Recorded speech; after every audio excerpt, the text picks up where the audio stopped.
ప్రభు అయిన యేసు క్రీస్తు నామములో మీకందరికీ శుభములు. దేవుని మహాకృపచేత 4 మాసములు గడిచి ఈ 5వ నెల మొదటి ఆదివారం మనము దేవుని యొక్క సన్నిధిలో సహవాసం చేయగలుగుతూ ఉన్నందులకు నేను దేవుణ్ణి స్తుతిస్తూ ఉన్నాను. క్రైస్తవ జీవితం దేవునితో కలిసి నడిచేటువంటి ఒక ప్రయాణం. క్రైస్తవ జీవితం దేవునితో కలిసి నడిచేటువంటి ఒక ప్రయాణం. ఈ ప్రయాణాన్ని ప్రారంభించిన ఒక వ్యక్తి తన అనుభవాన్ని ఈ 367వ పాటలో మనమిందాక పాడుకున్నటువంటి పాటలో ఆయన వర్ణించాడు. ఈ ప్రయాణంలో దేవుని ప్రేమ చాలా ముఖ్యమైంది. ఆయన శిలువ మీద దృష్టిని నిలపటం చాలా అవసరమైంది. ఇది మన గమ్యమైన యెరూషలేము మీద దృష్టి నిలిపి చేసేటువంటి ప్రయాణం. యెరూషలేము అనగా పరలోక రాజ్యము, దేవుని సన్నిధిని గూర్చినటువంటి విషయం. కానీ ఈ ప్రయాణంలో చాలాసార్లు ఈదలేని భయంకరమైనటువంటి పరిస్థితులు ఎదురవుతాయి. కానీ దేవుడే ఈ జీవన ప్రయాణంలో కలిగినటువంటి కెరటాల ధాటి నుండి మనలను తప్పించి కడవరకు నడిపించేవాడు అని ఈ ప్రయాణంలో యేసుని వెంబడించినటువంటి వ్యక్తి పాడుతూ ఉన్నాడు. ఈ లోకములో నేను ఉన్నంతకాలం ప్రభువా, నీ ప్రేమకు నేను సాక్షిగా ఉండాలి, నీ రక్షణానందంతోనే నేను జీవించాలి అని ఆ పాట వ్రాస్తూ ఉన్నాడు. అందులో ఉన్నటువంటి విషయాన్ని మనలో ఎంతమంది గ్రహించారో తెలియదు, కానీ మన జీవన ప్రయాణం కూడా అదే. సో క్రైస్తవ జీవితం అంటే దేవునితో కలిసి చేసేటువంటి ప్రయాణం. దేవుడు నడిపించే చోటికి వెళ్ళటానికి సిద్ధపడడం, దేవుడు చూపించిన మార్గంలో నడవటం, ఇదే క్రైస్తవ జీవితం. ఈ రోజున మనం చదివినటువంటి 2 వాక్య భాగాలలో కొరింథీయులకు రాసినటువంటి మొదటి పత్రికలోని 10వ అధ్యాయంలో 12వ వచనం మీద మన ధ్యానాన్ని కేంద్రీకరించాలని నేను కోరుతూ ఉన్నాను. ఇది మొదటి ఆదివారం గనక మనము బల్లను సమీపిస్తాం. మరి ఈ సందర్భంలో అపోస్తులైన పౌలు కొరింథీయులకు ప్రభువు బల్లను గూర్చి అనేకమైన సంగతులను నేర్పించాడు. అందులో ఇది ఒక భాగం. ఈ 10వ అధ్యాయంలో 12వ వచనంలో ఒక హెచ్చరిక చేస్తూ ఉన్నాడు. ఆ హెచ్చరిక ఏంటంటే, తాను నిలుచున్నానని తలంచుకొనివాడు పడకుండునట్లు జాగ్రత్తగా చూచుకొనవలెను. అందరం కలిసి చెబుదాం. తాను నిలుచున్నానని తలంచుకొనివాడు పడకుండునట్లు జాగ్రత్తగా చూచుకొనవలెను. సో ఈ మాట క్రైస్తవ సంఘానికి యేసుక్రీస్తుని వెంబడించటానికి నిర్ణయించుకొని ఆ ప్రయాణంలో కొనసాగుతూ ఉన్నటువంటి వారిని ఉద్దేశించి వ్రాయబడినటువంటి మాట. ఇందులో ఈ మాటలో చెప్పకనే చెబుతూ ఉన్నటువంటి ఒక సత్యం ఏంటంటే, ఏ సమయంలోనైనా పడిపోయే అవకాశం ఉంది. చిన్నపిల్లలు నిలబడటానికి ప్రయత్నం చేస్తూ ఉన్నప్పుడు చాలాసార్లు పడతారు. నడవటానికి ప్రయత్నం చేస్తూ ఉన్నప్పుడు చాలాసార్లు పడతారు. పరిగెత్తడానికి ప్రయత్నం చేస్తూ ఉన్నప్పుడు చాలాసార్లు పడుతూ ఉంటారు. అయితే అలా ఎదుగుతూ ఉన్న కొలది పడటం అనేది తగ్గుతుంది, కానీ పూర్తిగా ఆగిపోదు.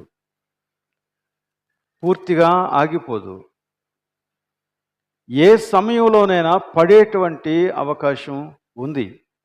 ఎంత బాగా నడిచినటువంటి వ్యక్తి అయినా, ఎంత బలమైనటువంటి వ్యక్తి అయినా, ఎంత చక్కగా పరిగెత్తగలిగినటువంటి వ్యక్తి అయినా, పరుగులో బంగారు పతకాలు సాధించినటువంటి వాడైనా పడిపోయేటువంటి అవకాశం ఉంది. ఇది కేవలం భౌతిక జీవితానికి సంబంధించినటువంటి ఒక సూత్రంగా చెప్పట్లేదు, కానీ విశ్వాస జీవితానికి, ఆధ్యాత్మిక జీవితానికి సంబంధించినటువంటి ఒక హెచ్చరికగా అపోస్తలుడైన పౌలు మాట్లాడుతూ ఉన్నాడు. కాబట్టి మన విశ్వాస జీవితంలో మనం చక్కగా పరిగెత్తాలి, నిలవబడాలి, స్థిరంగా ఉండాలన్నది దేవుని యొక్క ఆశ. అయినప్పటికీ పడిపోయే అవకాశం ఉంది, జాగ్రత్త అని ఈ మాట ద్వారా మనం తెలుసుకుంటున్నాం. ఇక్కడ ఒక ఉదాహరణ వినియోగించాడు. దేవుని ప్రజలైనటువంటి ఇశ్రాయేలీయులతో దేవుని ప్రజలైనటువంటి క్రైస్తవుల విశ్వాస యాత్రను గురించి మాట్లాడుతున్నాడు పోల్చి. దేవుని ప్రజలైనటువంటి ఇశ్రాయేలీయులు, దేవుని ప్రజలైనటువంటి క్రైస్తవులు, వీరి యొక్క విశ్వాస యాత్రను గురించి మాట్లాడుతూ ఉన్నాడు. వారికి వీరికి మధ్య కొన్ని పోలికలు మొట్టమొదట మాట్లాడాడు. వారు బాప్తిస్మము పొందారు, మనము కూడా బాప్తిస్మము పొందాము. వారు ఒకే ఆహారమును భుజించారు, మనము కూడా క్రీస్తు శరీరమునకు సాదృశ్యమై ఉన్న రొట్టె అనే ఆహారాన్ని భుజిస్తూ ఉన్నాం, ఒకే ఆహారాన్ని భుజిస్తూ ఉన్నాం. వారు ఒకే పానీయమును పానము చేశారు, మనము కూడా ఆయన యొక్క రక్తమునకు సాదృశ్యముగా ఉన్నటువంటి ద్రాక్ష రసమును మనము పాలివారం అవుతున్నాం, ఒకే పానీయాన్ని పానం చేస్తూ ఉన్నాం. ఇవి పోలికలు. అయితే వారిలో ఎక్కువ మంది దేవునికి ఇష్టలుగా ఉండకపోయిరి. మీరు అలా ఉండొద్దు. ఇది హెచ్చరిక. వారికి మనకి ఒకే విధమైనటువంటి ప్రారంభ ఆధ్యాత్మిక అనుభవాలు ఉన్నాయి. అయితే మన ప్రయాణం వారి ప్రయాణంలాగా ఉండకూడదు అని దేవుడు తన వాక్యం ద్వారా మనలను హెచ్చరిస్తూ ఉన్నాడు. వారి యొక్క సమస్య ఏంటి? వారు దేవునికి ఇష్టలుగా ఉండకపోయిరి. వారు ఎందుచేత దేవునికి ఇష్టలుగా ఉండకపోయిరి అని అడిగితే, దేవునికి ఏది ఇష్టమో అది వారు తెలుసుకోవటానికి మనస్సు పెట్టలేదు. దేవునికి ఇష్టలుగా జీవించటం కొరకు దేవునికి ఇష్టమైనది ఏదో తెలుసుకోవటం చాలా అవసరం. దాని కొరకు దేవుడు చేసినటువంటి ఏర్పాటు చాలా గొప్పది. ఎప్పుడైతే దేవునికి ఇష్టమైనది వారు తెలుసుకోలేకపోయారో అప్పుడు ఏం జరిగిందో తెలుసా అండి? వారు చెడ్డ వాటిని ఆశించారు అని వచ్చింది. కాబట్టి వారి విశ్వాస ప్రయాణం చెరిగిపోయింది. వారిలో చాలామంది అరణ్యములోనే సంహరించబడ్డారు. కాబట్టి దేవుడు ఆ రోజున వారికి ఎటువంటి ఏర్పాటు చేశాడో ఈ రోజున క్రైస్తవ సమాజానికి కూడా అలాంటి ఏర్పాట్లే చేశాడు. వారు పడిపోవాలని దేవుడు కోరుకోలేదు. ఈ రోజున క్రైస్తవ సంఘము కూడా పడిపోవాలని దేవుడు కోరుకోలేదు. వారిలో ఏ వ్యక్తి కూడా విశ్వాసంలోంచి జారిపోవాలని, నరకములోనికి ప్రవేశించాలని, అరణ్యములో సంహరించబడాలని దేవుడు కోరుకోలేదు. ఈ రోజున ఏ విశ్వాసి కూడా అదే రీతిగా జారిపోవాలని దేవుడు కోరుకోవటం లేదు. అందుకే ఈ హెచ్చరికలు, అందుకొరకే ఈ హెచ్చరికలు. ఈ హెచ్చరికలన్నీ కూడా ప్రేమతో కూడినవే తప్ప కక్షతో కూడినవి కాదు, శాపములు కాదు. ఇవి ఆశీర్వాదములు. హెచ్చరికలు ఆశీర్వాదములు, హెచ్చరికలు శాపాలు కావు. హెచ్చరికలు ఆశీర్వాదాలు. ఈ ఆశీర్వాదాన్ని మనం పొందాలనే దేవుని వాక్యం ఈ రీతిగా మనల్ని హెచ్చరిస్తూ వచ్చింది. సరే, ఆ కాలంలో దేవుడు వారికి చేసినటువంటి ఏర్పాటు ఏంటి? ఈ కాలంలో దేవుడు మన కొరకు చేసినటువంటి ఏర్పాటు ఏంటి? అంటే మన విశ్వాస జీవితంలో అడుగులు తడబడి పడిపోకుండా నిలుచున్నవాడు నిలుచున్నట్టుగానే తన యొక్క ప్రయాణాన్ని కొనసాగించాలంటే దేవుడు చేసినటువంటి ఏర్పాటు ఏంటి అనే విషయాన్ని గురించి మనం ఈ రోజున కొంచెం ధ్యానం చేద్దాం. ద్వితీయోపదేశ కాండంలో కూడా మనం కొన్ని వచనాలు చదువుకున్నాం. 27వ అధ్యాయంలో నుండి ఆ భాగాన్ని ఒకసారి తీద్దాం. ద్వితీయోపదేశ కాండంలో 27, 28 ఈ 2 అధ్యాయాలు నా యొక్క ధ్యానానికి మూలమైనటువంటి అధ్యాయాలు. నిజానికి ద్వితీయోపదేశ కాండం అంతా చదివితే అది చాలా ఆశీర్వాదకరంగా ఉంటుంది. అయితే 27, 28 అధ్యాయాల్లో ఉన్నటువంటి కొన్ని సంగతులను మీకు చూపించడానికి ప్రయత్నం చేస్తాను. మొట్టమొదటిగా మొదటి 10 వచనాలలో దేవుడు వారి కొరకు చేసినటువంటి ఒక ఏర్పాటును గురించి మాట్లాడాడు. ఆ ఏర్పాటు ఏంటో చదువుదాం ఒకసారి. నేనే చదువుతాను, మీరు జాగ్రత్తగా చూడండి. ద్వితీయోపదేశ కాండం 27వ అధ్యాయం మొదటి నుండి. మోషేయు ఇశ్రాయేలీయుల పెద్దలను కలిసి ప్రజలతో ఇట్లన్నారు, నేడు నేను అనగా దేవుడు మీకు విధించుచున్న ధర్మమును మీరు ఆచరింపవలెను. అనగా దేవుడు తన వాక్యాన్ని గూర్చి ఒక ఆజ్ఞ ఇస్తూ ఉన్నాడు. నేను మీ నిమిత్తం ఈ ధర్మమును ఏర్పాటు చేశాను, దీనిని మీరు ఆచరించవలెను. అనగా ఇది ఆజ్ఞ. దేవుడు మీరు ఆచరిస్తే మంచిది అని అంటలే, మీరు ఆచరించవలెను. అందులోనే క్రైస్తవ జీవితం లేక దేవుని ప్రజల యొక్క జీవితం యొక్క క్షేమము ఆధారపడి ఉంది. అందుకనే ఆ మాట చెప్పాడు, మీరు ఆచరింపవలను. ఏం చేయాలైతే, మీ దేవుడైన యెహోవా మీకిచ్చుచున్న దేశమున ప్రవేశించుటకు మీరు యోర్దాను దాటు దినమున మీరు పెద్ద రాళ్లను నిలువబెట్టి వాటి మీద సున్నము పూసి, నీ పితరుల దేవుడైన యెహోవా నీతో చెప్పినట్లు నీవు నీ దేవుడైన యెహోవా నీకిచ్చుచున్న పాలు తేనెలు ప్రవహించు దేశమున ప్రవేశించుటకు నీవు ఏరు దాటిన తరువాత ఈ ధర్మశాస్త్ర వాక్యములన్నింటినీ వాటి మీద వ్రాయవలెను. అలాగనే క్రింద 8వ వచనం కూడా మీరు గమనించండి. ఈ విధికి సంబంధించిన వాక్యములన్నింటినీ ఆ రాళ్ల మీద బహువిషదముగా వ్రాయవలెను. బహువిషదముగా వ్రాయవలెను. ఇశ్రాయేలీయుల యొక్క ప్రయాణం గురించి మనకందరికీ బాగా తెలుసు.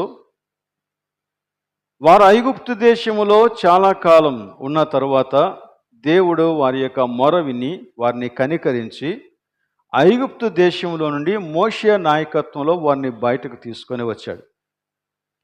ఆ తర్వాత వారి యొక్క అరణ్య ప్రయాణం ప్రారంభమైంది. 40 సంవత్సరాల పాటు వారు అరణ్యంలో ప్రయాణం చేశారు. నిజానికి వారు అంతకాలం ప్రయాణం చేయవలసిన అవసరం లేదు, కానీ వారి యొక్క అవిధేయత ఆ విధంగా వారి ప్రయాణం యొక్క కాలాన్ని పెంచేసింది. సరే, ఈ 40 సంవత్సరాలు అరణ్యంలో వారు ప్రయాణం చేసిన తర్వాత ఇక అల్లంత దూరాన్న వాగ్దాన దేశం కనబడుతూ ఉంది. అనగా మోషే వారినందరినీ కూడా ఒక చోటకు సమకూర్చి ఈ 2వసారి దేవుని యొక్క వాక్యాన్ని వారికి బోధిస్తూ వచ్చాడు.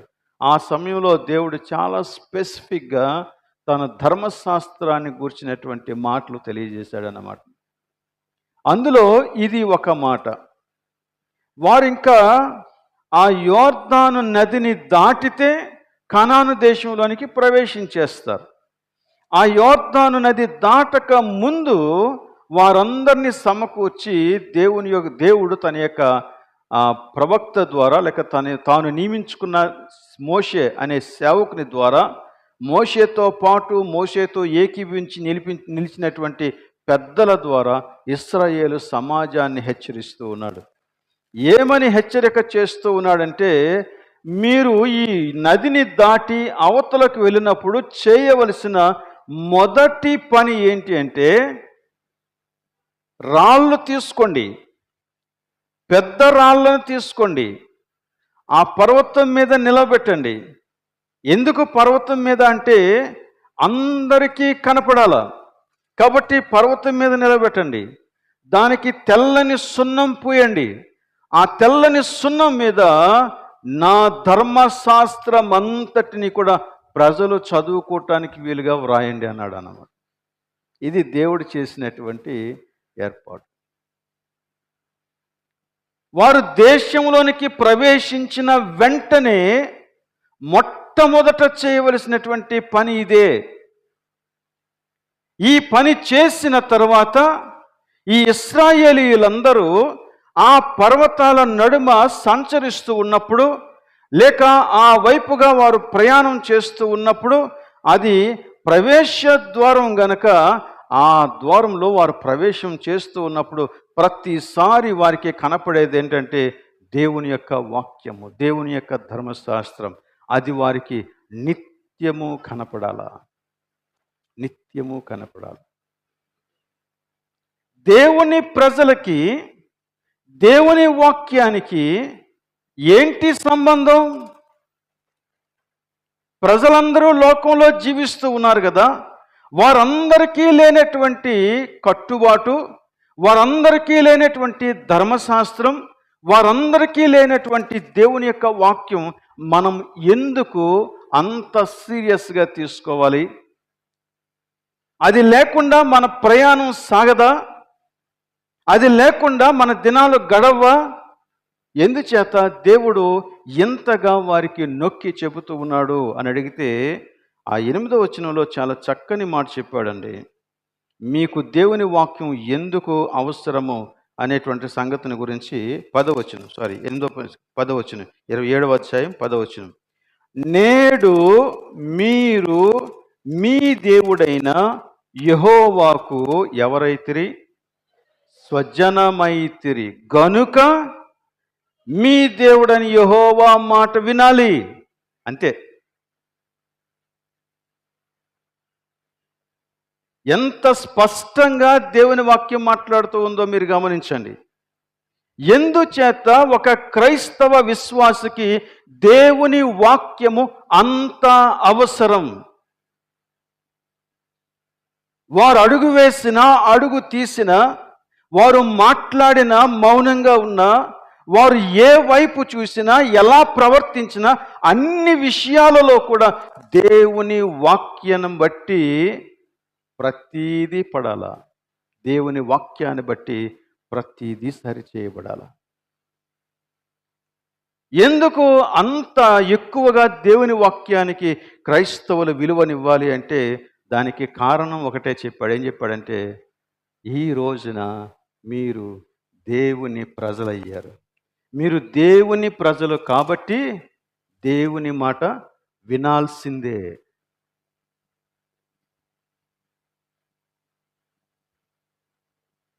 ఎవరు దేవుని మాటను తృణీకరిస్తారు?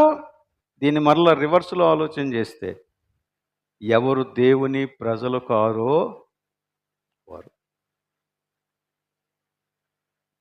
అంటే ఒక వ్యక్తి నేను దేవుని వాడను అని చెబితే ఆ వ్యక్తి దేవుని మాటకు 100% విధేయత చూపించాల్సినటువంటి వాడు.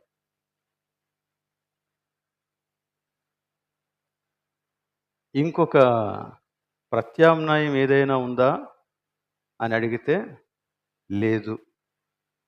ఇంకో ప్రత్యామ్నాయం లేదు. దేవుని మాట వినకుండా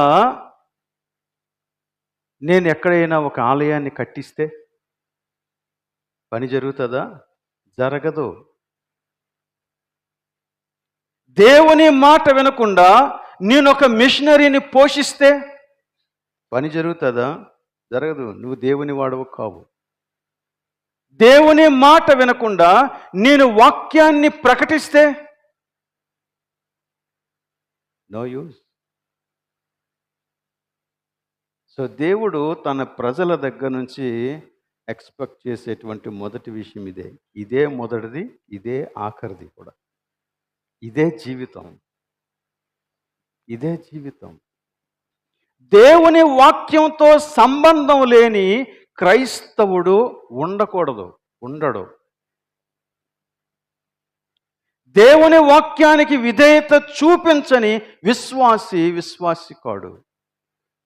వాడు దేవుని ప్రజ కాదు. అందుకని ఇంత ఖచ్చితంగా దేవుడు ఈ మాట సెలవిచ్చాడు అన్నమాట. మీరు వెళ్ళండి, యోర్దాను దాటిన మరుక్షణం మీరు చేయవలసిన పని ఏంటంటే, పెద్ద రాళ్ళు తీసుకోండి, దానికి సున్నం పూయండి, దాని మీద నా ధర్మశాస్త్రం అంతటిని వ్రాయండి. ప్రజలు చదువుకోవాలి, ప్రజలకి దేవుని వాక్య జ్ఞానం అందాలి అని దేవుడు మాట్లాడుతూ ఉన్నాడు. ఇది వారికే కాదండి, ఈ రోజున క్రైస్తవ సంఘానికి కూడా అదే ఏర్పాటు చేశాడు. అదే ఏర్పాటు. ఎఫెసీయులకు రాసినటువంటి పత్రిక, ఎఫెసీయులకు రాసిన పత్రిక 4వ అధ్యాయం. గతంలో చాలాసార్లు ఈ వాక్య భాగాన్ని మనం చూసాం. మరలా ఒకసారి జ్ఞాపకం చేసుకుందాం. ఎఫెసీయులకు రాసిన పత్రిక 4వ అధ్యాయం 11 నుండి నేను చదువుతున్నాను. మనమందరము విశ్వాస విషయంలోనూ దేవుని కుమారుని గూర్చిన జ్ఞాన విషయంలోనూ ఏకత్వము పొంది సంపూర్ణ పురుషుల మగు వరకు, అనగా క్రీస్తునకు కలిగిన సంపూర్ణతకు సమానమైన సంపూర్ణత కలవారమగు వరకు ఆయన ఇలాగు నియమించెను.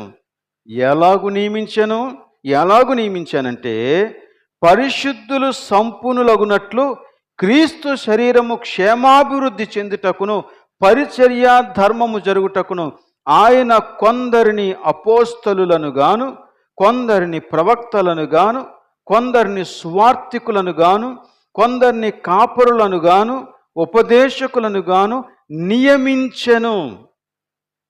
అపోస్తలులు, ప్రవక్తలు, సువార్తికులు, కాపరులు, ఉపదేశకులు వీరందరూ చేసే పని ఏంటో తెలుసా? దేవుని వాక్యాన్ని ప్రజలకు తెలియచేయటం. అంతే.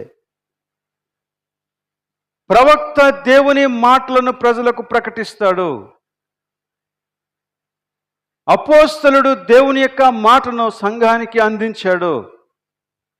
సువార్తికుడు దేవుని యొక్క మాటను ప్రజలకు తెలియజేస్తాడు. ఈవెన్ కాపరైనా ఉపదేశకుడైనా చేసే పని అదే. కాబట్టి మనం ఇక మీదట పసిపిల్లలమై మనుష్యుల మాయోపాయముల చేత వంచనతోనూ తప్పు మార్గమునకు కుయుక్తితోనూ గాలికి కొట్టుకొని పోవునట్లు కల్పింపబడిన ప్రతి ఉపదేశమునకు అటు ఇటు కొట్టుకొని పోవచ్చు అలల చేత ఎగరగొట్టబడిన వారమైనట్లు ఉండకూడదు. ఎందుకు దేవుడు ఏర్పాటు చేశాడంటే, దేవుని ప్రజలు గాలికి కొట్టుకుపోయినట్లుగా తమ విశ్వాస జీవితాన్ని జీవించకూడదు. నీకు దేవుని సత్యం తెలియాలి. అది ఎంత చక్కగా తెలియాలంటే, ఇదే దేవుని సత్యం అని నువ్వు దాని మీద స్టాండ్ అయ్యేంత బలంగా. దేవుని యొక్క సత్యాన్ని గూర్చినటువంటి అనుమానములు ఇక నీ హృదయంలో తాండవించకూడదు. ఏంటో నాకు తెలియదండి, ఈ సంఘానికి వెళితే ఒకలా చెప్తున్నారు, ఆ సంఘానికి వెళ్తే ఇంకోలా చెప్తున్నారు, ఆ సేవకుడు ఒకలా చెప్తున్నాడు, ఈ సేవకుడు ఒకలా చెప్తున్నాడు, కాబట్టి నాకేం అర్థం కావట్లేదు అని దేవుని యందు విశ్వాసం ఉంచిన వ్యక్తి చెప్పకూడదంటే దేవుని వాక్యాన్ని అంత ఖచ్చితంగా నేర్చుకోవాలి.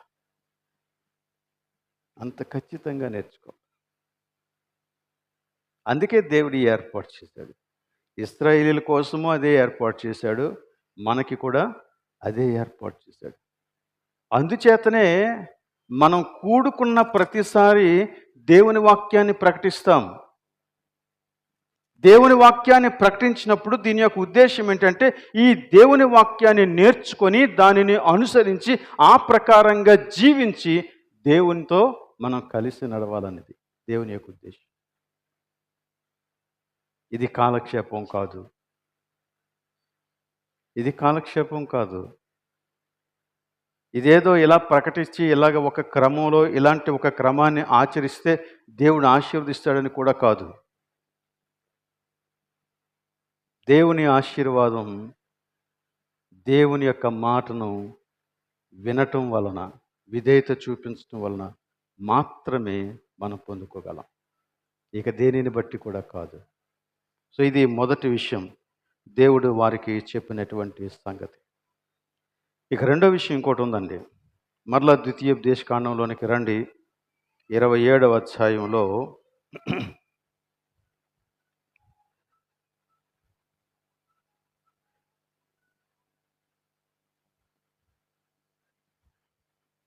27వ అధ్యాయంలో 5వ వచనం నుండి, అక్కడ ఎక్కడైతే ధర్మశాస్త్రము వ్రాయబడిందో అక్కడ నీ దేవుడైన యెహోవాకు బలిపీఠమును కట్టవలెను. ఆ బలిపీఠమును రాళ్లతో కట్టవలెను. వాటి మీద ఇనుప పనిముట్లు పడకూడదు. చక్కని రాళ్లతో నీ దేవుడని యెహోవాకు బలిపీఠమును కట్టి దాని మీద నీ దేవుడని యెహోవాకు దహన బలులను అర్పింపవలెను. మరియు నీవు సమాధాన బలులు అర్పించి అక్కడ భోజనము చేసి నీ దేవుడని యెహోవా సన్నిధిని సంతోషింపవలెను. ఇది రెండో విషయం. మొదటి విషయం, నా ప్రజలు నా వాక్య జ్ఞానము లేనివారిగా ఉండకూడదు. అందరూ దేవుని యొక్క వాక్య జ్ఞానాన్ని కలిగి ఉండాలి. రెండో విషయం ఏంటంటే, నా ధర్మశాస్త్రాన్ని వారు తెలుసుకున్న తర్వాత వారు చేయవలసినటువంటి పని బలిపీఠమును కట్టి దాని మీద 2 రకాలైనటువంటి బలులను అర్పించి అక్కడ భోజనం చేయాలి అన్నాడు. ఇదేంటి? ఇది కూడా జరగాలి. బలిపీఠం దేవునిని మానవుని కలిపేటువంటి చోటు, లేక మనిషి దేవుని సన్నిధికి వచ్చే చోటు. దేవుని యొక్క వాక్యము ద్వారా విషయాన్ని తెలుసుకున్నప్పుడు ఒక వ్యక్తి దేవుని సన్నిధికి వచ్చి తాను ఏ విధంగా దేవుని యొక్క వాక్యాన్ని నేర్చుకున్నాడో దాని ప్రకారముగా దేవునితో సమాధాన పడేటువంటి చోటు బలిపీఠం. ఇక్కడ 2 రకాలైనటువంటి బలులను గురించి మాట్లాడాడు. ఒకటి దహన బలి అన్నాడు, ఇంకొకటి సమాధాన బలి అన్నాడు. దహన బలి నీ పశ్చాత్తాపానికి సూచన. సమాధాన బలి దేవునితో సమాధానపడి దేవుని యొక్క మాటకు నీవు విధేయత చూపించటానికి ఒక సూచన. తద్వారా ఏం జరుగుతుందంటే దేవునితో సమాధానం మాత్రమే కాదు, నా తోటి విశ్వాసులతో కూడా సమాధానం ఏర్పడుతుంది. దహన బలి అర్పించేవాడు టోటల్గా బలిపీఠం మీద ఆ బలి పశువుని మొత్తం దహించేస్తాడు. కానీ సమాధాన బలిని అర్పించేటువంటి వాడు మొత్తం అర్పించడు. అందులో కొంత భాగం ఉంటుంది. ఆ భాగం ఏంటంటే వండుకొని వారందరూ కలిసి భోజనం చేయాల. ఎక్కడ? దేవుని సన్నిధిలో. ఎందుకు ఆ ఏర్పాటు అంటే, నువ్వు దేవునితో సమాధాన పడితే మనుష్యులతో కూడా సమాధాన పడాల్సిందే, పడతావు.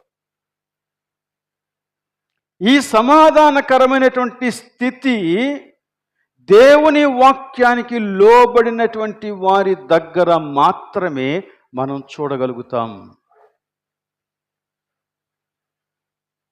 దేవుని వాక్యానికి లోబడని వారు బలిపీఠం దగ్గరికి రారు. మీరు గమనించండి, చాలాసార్లు వాక్యాన్ని చదవటానికి, ప్రకటించటానికి ఆశ చూపించేటువంటి మనలో చాలాసార్లు వాక్యానుసారంగా ప్రార్థన చేసే అనుభవం ఉండదు. వాక్యం చదువుతాం, వాక్యం చదివేసిన తర్వాత ఆ వాక్యాన్ని ప్రక్కన పెట్టేస్తాం. ప్రార్థన చేసేటప్పుడు ఏం చేస్తాం? మన విషయాలన్నీ దేవునితో చెబుతాం తప్ప ఆ వాక్యానికి మనం చేసేటువంటి ప్రార్థనకి ఏమీ సంబంధం ఉండదు. చాలాసార్లు ఏమీ సంబంధం ఉండదు. ఎందుకు అంటే మనము దేవుని వాక్యాన్ని బట్టి దేవుని సన్నిధిలో మన జీవితాన్ని సమర్పించుకోవాలనేటువంటి ఆలోచన లేకపోవటం, అలా చేయటానికి ఇష్టం లేకపోవటం.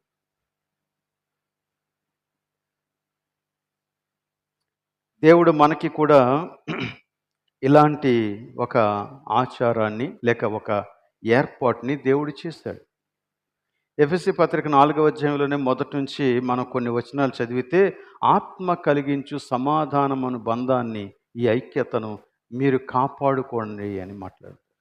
ఎలా కాపాడుకోవాలో చెబుతాడు.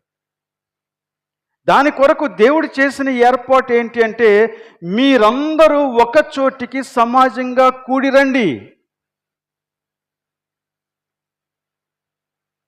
సమాజంగా కూడిరండి.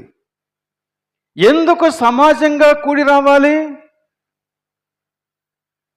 అంటే, చాలామంది చెప్పే మాట ఏంటంటే, ఆలయం పరిశుద్ధమైనది, ఎందుకంటే దేవుడు అక్కడ ఉన్నాడు అన్నట్టు. ఈ మధ్య ఒక యంగ్ ప్రీచర్తో నాకు ఇదే విషయంలో వివాదం జరిగింది. ఈ మధ్యనే, బహుశా ఒక 2-3 వారాలు అవుతాయి. ఎందుకంటే మా పాప వివాహం గురించి ఆలోచన చేస్తూ ఉన్నప్పుడు మొదట మేమేమనుకున్నామంటే బయట ఎక్కడైనా ఫంక్షన్ హాల్లో పెడదాం అనుకున్నాం. ఎందుకంటే కొంచెం స్పేషియస్గా ఉంటుందని. కానీ మాలో కొంతమంది యొక్క అభిప్రాయం ఏంటంటే ఆలయంలో జరిగితే మంచిది అని. ఓకే, సో ఆలయంలోనికి వచ్చాం. ఈ విషయాన్ని గురించే మాట్లాడుతూ ఉన్నప్పుడు ఆ వ్యక్తి చాలా గట్టిగా ఆలయంలోనే జరగాలి అన్నాడు. ఎందుకు జరగాలి బాబు అని అడిగాను. అంటే ఆలయం పరిశుద్ధమైనది, దేవుడు ఉన్నాడు అక్కడ అన్నాడు. నువ్వు చాలా పొరబడుతున్నావు అన్నాను. చాలా పొరబడుతున్నావు.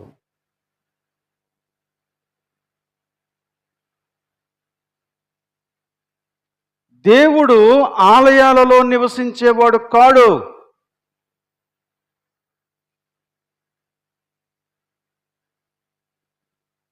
ప్రభు సెలవిచ్చిన మాట ఏంటంటే, నా నామమున ఎక్కడ 2-3 కూడి ఉంటారో నేను అక్కడ ఉంటాను.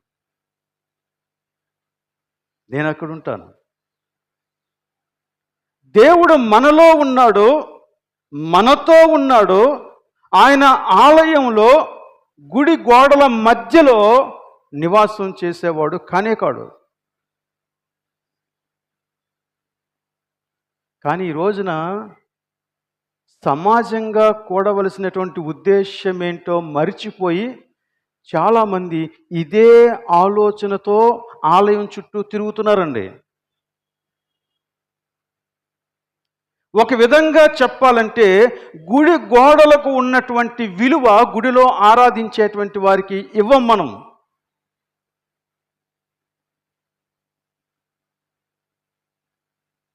వింటున్నారా? గుడి గోడలకు ఇచ్చేటువంటి విలువ గుడిలో ఆరాధించేటువంటి నీ తోటి విశ్వాసికి మనం ఇవ్వం. అందుకనే మన సంఘాలు ఎలా ఉన్నాయి. ఆలయాలు మెరిసిపోతున్నాయి కానీ సంఘాలు మెరవటం లేదు. ఎందుకంటే అసలు మనకి ఉద్దేశ్యమే అర్థం కాలేదు. ఎక్కడో పక్కకి వెళ్ళిపోయింది ఉద్దేశం. దేవుడు సమాజంగా అందరూ కూడా కూడుకొని ఏం చేయాలన్నాడంటే మీరందరూ కలిసి అక్కడ భోజనం చేయాలి అన్నాడు. ఎందుకు అలాంటి ఏర్పాటు చేశాడు? మనం కూడా ప్రతి మొదటి ఆదివారం ప్రభు బలను సమీపిస్తాం. ఈ ప్రభు బల సమీపించేటప్పుడు దేవునితో మనకు ఉండాల్సినటువంటి సంబంధం గురించి మనకి అర్థమవుతుంది. కానీ అదే సమయంలో నా తోటి వ్యక్తితో నాకు ఉండాల్సిన సంబంధం అర్థం కావట్లేదు. దీనిని బట్టి మళ్ళీ వెనక నుంచి ముందుకెళ్తే నీ తోటి విశ్వాసితో నీకు ఉండాల్సినటువంటి సంబంధం నీకు అర్థం కాకపోతే అసలు దేవునితో నీకు ఉండాల్సినటువంటి సంబంధం నిజంగా అర్థమైందా? బల్లను ఆచరించి నేను పరిశుద్ధుడను అనుకునేటువంటి వారు బుద్ధిహీనులు. బల్లను ఆచరించి నేను పరిశుద్ధుడనైపోయాను అనుకునేవారు బుద్ధిహీనులు. ఈ మాట మీకు కఠినంగా ఉండొచ్చు, కానీ ఇదే సత్యం. మరి ఎవరు బుద్ధిమంతులు? ఈ సూచన దేవుని యొక్క ప్రేమను నీకు గుర్తు చేస్తుందా? నీ తోటి వ్యక్తితో సమాధాన పడవలసినటువంటి విషయాన్ని నీకు జ్ఞాపకం చేస్తూ ఉందా? అలా జరిగి ఆ సమాధానకరమైనటువంటి వాతావరణాన్ని నువ్వు అనుభవించగలిగితే నువ్వు బుద్ధిమంతుడవు.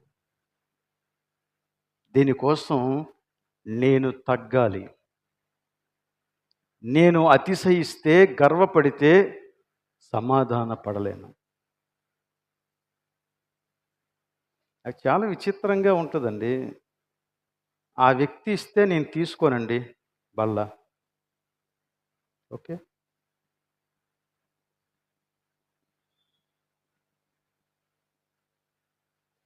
ఏంటి ప్రాబ్లం? సమస్యను మనం పరిష్కరించుకోలేమా? పరిష్కారమే లేదా? ఆ వ్యక్తి అంత చెడ్డోడు అని అనుకుంటే నేను వాడికంటే ఏం మంచోడిని? నేనెవరిని? దేవుడు నా జీవితాన్ని చూసి, నా మాటలు చూసి, నా విధానాలు చూసి ఆయన నాకు ఫస్ట్ ప్రైజ్ ఇచ్చేస్తాడా? అసలు ఏమైనా ఇవ్వటానికి నేను అర్హుడినా? ఇలా ఆలోచన చేసుకుంటే మనలో ఏ ఒక్కరు కూడా సంపూర్ణులు కాదు. కానీ నన్ను బట్టి నువ్వు, నిన్ను బట్టి నేను సంపూర్ణతలోనికి నడిచే అవకాశం ఉంది. దేవుడా ఏర్పాటు చేశాడు. సహవాసం అందుకొరకే. సహవాసం అందుకొరకే. అందుకనే సహవాసంలో మనం ఒకరికి ఒకరము దేవుని యొక్క వాక్యాన్ని బట్టి సహాయం చేసుకొని, ప్రోత్సహించుకొని సమాధానకరమైన స్థితిలోనికి ఎదగటానికే ఈ సహవాసం నిర్ణయించబడింది. దేవుడు అప్పుడు చేసిన ఏర్పాటు, ఇప్పుడు చేసిన ఏర్పాటు రెండు ఒకటే. అప్పుడు వాళ్ళు నేర్చుకోలేదు, ఇప్పుడు మనం కూడా అదే పొరపాటు చేయకూడదని దేవుడు మనతో మాట్లాడుతున్నాడు. అందుకనే మీరు వారిలో ఎక్కువ మంది దేవునికి ఇష్టలుగా ఉండకపోయేరి, మీరు అలాగా చెయ్యొద్దు అని మాట్లాడుతున్నాడు. ఇక మూడో విషయం ఇంకోటి ఉంది. మూడో విషయం ఏంటంటే 27వ అధ్యాయంలోనే మనం 15వ వచనం నుండి చివరి వచనం 26వ వచనం వరకు మనం గమనిస్తే అక్కడ దేవుడు ప్రజలతో ఈ మాటలు చెప్పాడు. ఏమని చెప్పాడంటే, లేవీయులు వెళ్ళి ఒక్కొక్క సెంటెన్స్ పలుకుతారు, ఒక్కొక్క వాక్యం పలుకుతారు. అప్పుడు వినినటువంటి సంఘమంతా ఏం చెప్పాలో తెలుసా? ఏం చెప్పాలని? ఆమేన్ అని చెప్పాలంట. 12 సార్లు ఇక్కడ ఈ వచనాల్లో మనం చూస్తాం ఆ మాట. వారు ఒక వాక్యాన్ని చదువుతారు, ప్రజలందరూ కూడా ఆమేన్ అని చెప్పాల. అంటే దాని అర్థం ఏంటి? అలాగూ జరుగునుగాక బాగుంది, కానీ దాని యొక్క అర్థం ఏంటో తెలుసా? అలాగ జరుగునుగాక అంటే ఎవరో థర్డ్ పర్సన్కి అన్నట్టుగా ఉంది. ఆమేన్ అని చెప్పేవాడు నేను దానిని అంగీకరిస్తున్నాను, ఆ ప్రకారంగా చేస్తాను అని చెప్పడం. దేవుని వాక్యానికి ప్రజలు వారి యొక్క అంగీకారాన్ని తెలపాలి. ఇది దేవుడు కోరుకుంటున్నాడు. వాక్యాన్ని వినేసి వెళ్ళిపోవటం క్రైస్తవ మర్యాద కాదు. వాక్యాన్ని చదివేసి మర్చిపోవడం క్రైస్తవ మర్యాద కాదు. క్రైస్తవ మర్యాద ఏంటంటే, నువ్వు ఏ వాక్యాన్నైతే దేవుని దగ్గర నుంచి విన్నావో ఆ వాక్యానికి సమ్మతించటం క్రైస్తవ మర్యాద. దేవుడు అది కోరుకుంటున్నాడండి. అన్నీ చదివేస్తారు, ఒకేసారి అందరూ ఆమేన్ అనేయండి అనలేదు. ఒక్కొక్కటి చదువుతారు, ఒక్కొక్కటి చదివిన తర్వాత ప్రజలందరూ ఆమేన్ అనవలెను. ఈ రోజున ఆమేన్లు హల్లెలూయాలు చాలామంది అంటున్నారులేండి. అంటానికి ఏముంది? అనేస్తాం, మనమందరం అనేస్తున్నాం. కానీ ఆమేన్ అని చెప్పినప్పుడు దాని బాధ్యతను నువ్వు వహిస్తానని చెప్పడం. ఇదిగో దేవుని వాక్యం ఇలా చదివించింది, ఆ దేవుని వాక్యం యొక్క బాధ్యత నాది. ఆమేన్ అని చెప్పడంలో ఇంకొక విషయం కూడా ఉంది తెలుసా? అదేంటంటే, ఒకవేళ అది ఆ రీతిగా నా జీవితంలో నెరవేర్చబడకపోతే దానికి తగిన శిక్షకు నేను అర్హుడను చెప్పడం. అర్థమవుతుంది ఆమేన్ అంటే? ఆమేన్ అంటే ఆ ప్రకారంగా జరుగునుగాక అని ఒక పొడి మాట మాట్లాడిస్తే సరిపోదంట. దాని బాధ్యత వహించాలి. ఒకవేళ ఆ బాధ్యత విషయంలో విఫలమైతే దానికి ఏ విధమైనటువంటి శిక్షకైనా నేను సమ్మతించాను.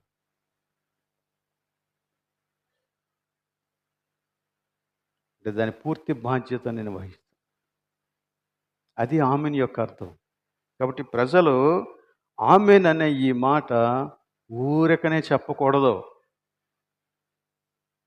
ఏదో నిద్రలో నుంచి మేలుకోవటానికి చెప్పకూడదు. లేకపోతే వాక్యం చెప్పే వ్యక్తిని పురికొల్పటానికి లేక ఊరికనే బూస్ట్ చేయడానికి చెప్పకూడదు. దాని బాధ్యత వహించి చెప్పాలి. దేవుడు అది కోరుకుంటున్నాడు. ఇంకొక మాట చెప్పి నేను ముగించేస్తాను. సో దీనికి మనం పని చేయాలి. యాక్చువల్గా దీనికి పని చేయాలా?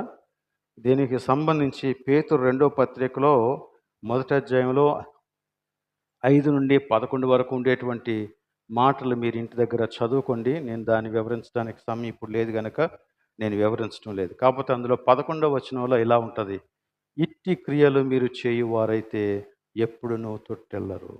ఇట్టి క్రియలు మీరు చేయువారైతే ఎప్పుడునూ తొట్టెళ్ళరు.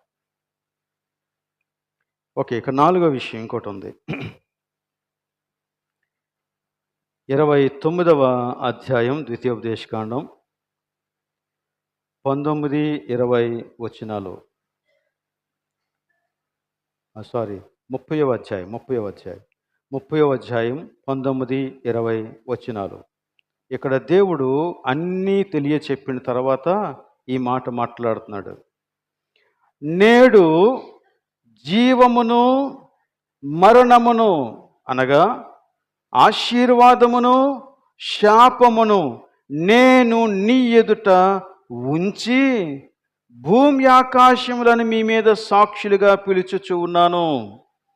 నీ పితరులైన అబ్రహాము, ఇస్సాకు, యాకోబులకు ఆయన ప్రమాణం చేసిన దేశములో మీరు నివసించినట్లు యెహోవాయే నీ ప్రాణమునకును నీ దీర్ఘాయుష్నకును మూలమై ఉన్నాడు. కాబట్టి నీవును నీ సంతానమును బ్రతుకుచు నీ ప్రాణమునకు మూలమైన దేవుడైన యెహోవాను ప్రేమించి ఆయన వాక్యమును విని ఆయనను హత్తుకొనున్నట్లు జీవమును కోరుకొనుడి.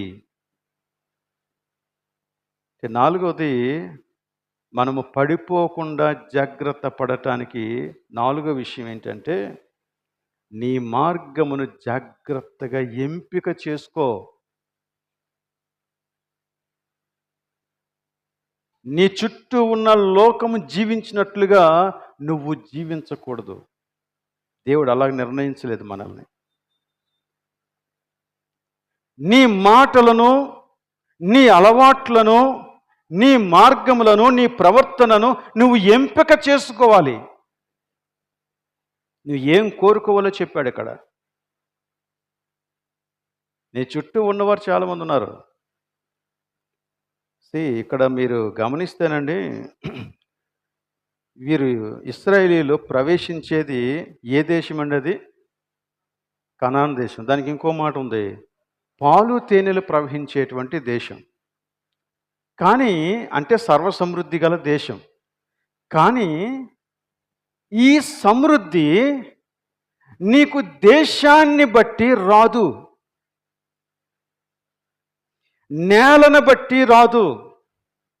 దేనిని బట్టి వస్తుంది అంటే నీ జీవానికి మూలమైన దేవుణ్ణి బట్టి వస్తుంది. మీరు 28వ అధ్యాయం పూర్తిగా చదవండి. అక్కడ మీకు చాలా విషయాలు రాస్తాడు.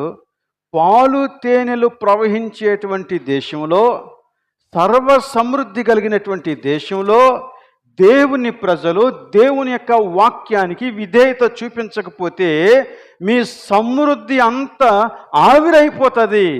మీరు పొలంలోనికి వెళ్తే దీవెన ఉండదు, ఇంట్లోనికి వెళ్తే దీవెన ఉండదు, మీ రాకపోకల్లో దీవెన ఉండదు, తెగుళ్ళు మిమ్మల్ని వెంటాడుతాయని మాట్లాడతాడు.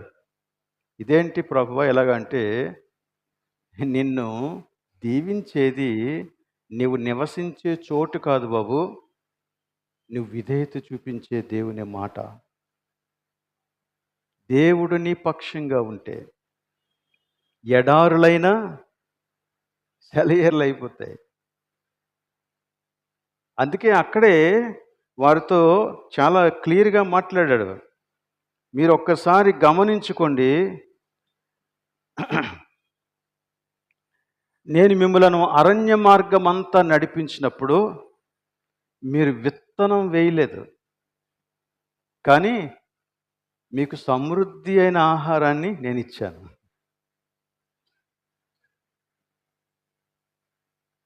మీకు సమృద్ధిగా నీరు దొరికింది. మీరు ఎంత నడిచినా మీ కాళ్ళు వాసిపోలేదు, మీ చెప్పుల వారు తెగలేదు, మీ బట్టలు పాతగిలిపోలేదు. అసలు వారికి ఉన్నటువంటి ఆశీర్వాదం ఎంత గొప్పదో మీరు గమనించండి. వారికి దేవుడు ప్రత్యక్షంగా చూపించి మరి చెప్పాడు అన్నమాట. దేశం కాదు మిమ్మల్ని సమృద్ధిగా ఉంచేది, నా మాట, నా మాట. దేవుని మాటకు నువ్వు విధేయత చూపెడితే అక్కడ ఆశీర్వాదం ఉంటుంది, అక్కడ ఆశీర్వాదం ఉంటుంది, అక్కడ దీవెన ఉంటుంది. ఆ దీవెన చాలా గొప్ప దీవెన. అది నీ జీవితం మొత్తంలోనికి ప్రవేశిస్తుంది. తెలిసిన నీ జీవితం మొత్తంలోనికి ప్రవేశిస్తుంది. నీ కుటుంబంలో ఉంటుంది, నీ పిల్లల్లో ఉంటుంది, నీ తల్లిదండ్రుల్లో ఉంటుంది, నీ యొక్క ఇంటిలో ఉంటుంది, నువ్వు బజార్కి వెళ్తే అక్కడ ఉంటుంది, నువ్వు ఆఫీసులో ఉంటే అక్కడ ఉంటుంది. నువ్వు ఎక్కడ ఉంటే అక్కడ దేవుని సన్నిధి వలన దీవెన కలుగుతుంది. ఇది దేవుడు ఏర్పరిచినటువంటి ఏర్పాటు. ఓకే, విశ్వాసుల జీవితంలో శ్రమలే కలగవా? దేవుని మాటని ఒకవేళ మనం తూచా తప్పకుండా పాటిస్తే కొరతలు ఉండవా అంటే దానికి మరొకసారి మనం సమాధానం చెప్పుకోవటానికి ప్రయత్నం చేద్దాం. దానికి కారణం దేవుడు కాడు. దానికి కారణం దేవుడు కాడు. కాబట్టి దాని గురించి ఇంకోసారి ఆలోచించేద్దాం. కానీ మనము క్రైస్తవ జీవితాన్ని జీవించాలి అంటే విధేయత మార్గాన్ని అవలంబించాలా. విధేయత మార్గాన్ని అవలంబించాలి. అందుకే ఎఫెసీ పత్రిక 5వ అధ్యాయం 10లో ఏముంటుందంటే, ప్రభువుకి ఏది ప్రీతికరమో దానిని మీరు ఎంచుకోండి. ప్రభువుకి ఏది ప్రీతికరమో దానినే మీరు ఎంచుకోండి. అది ప్రభువుతో కలిసి నడిచే ప్రయాణాన్ని తీరాన్ని చేరుస్తుంది. అది క్షేమకరమైన ప్రయాణం. అందులో ఆశీర్వాదం ఉంది. ఆ ప్రయాణంలో పడిపోవటం ఉండదు. గనక ఓ విశ్వాసి, నువ్వు దేవునితో చేసేటువంటి ప్రయాణంలో పడకుండునట్లు జాగ్రత్తగా చూసుకో. ఒకటే మార్గం, దేవుని వాక్యం. దేవుని వాక్యంతో నీ జీవితాన్ని కట్టుకో. నువ్వు పడిపోయే అవకాశం ఉండదు. దేవుడు ఈ వాక్యమును దీవించునుగాక. ప్రార్థన చేద్దాం.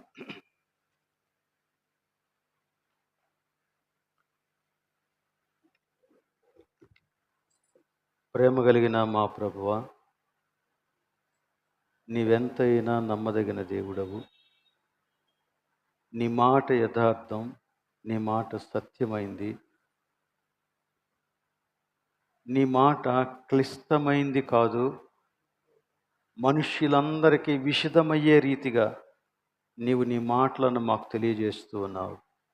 కనుక ప్రభువా, నీ మాటను బట్టి మా జీవితాలను సరిచేసుకుంటూ పశ్చాత్తాపంతో, సమర్పణతో, సమాధానకరమైన స్థితిలో మేము నీ సన్నిధిని సంచరించినట్లు మాకు సహాయం దయచేయండి. ఈ రోజున నీ బల్లను సమీపించబోతూ ఉండగా మాకు నీ కృపనిమ్మని, సంఘమును క్షేమాభివృద్ధి పరచుమని ఈ ప్రార్థన మా ప్రభువును రక్షకుడైన యేసునామములో అడుగుచూ ఉన్నాం తండ్రి. ఆమేన్. పరలోకమందున్న మా తండ్రి, నీ నామం పరిశుద్ధపరచబడునుగాక, నీ రాజ్యం వచ్చునుగాక, నీ చిత్తం పరలోకము నెరవేరినట్లు భూమి నెరవేరునుగాక. మా దిన ఆహారం మాకు దయచేయము. మా రుణస్థులను క్షమించిన ప్రకారం క్షమించు. వంశోలనికి తేక కీడును తప్పించు. ఎందుకనగా రాజ్యము, బలము, మహిమ నిరంతరము నీవైనావు తండ్రి. ఆమేన్.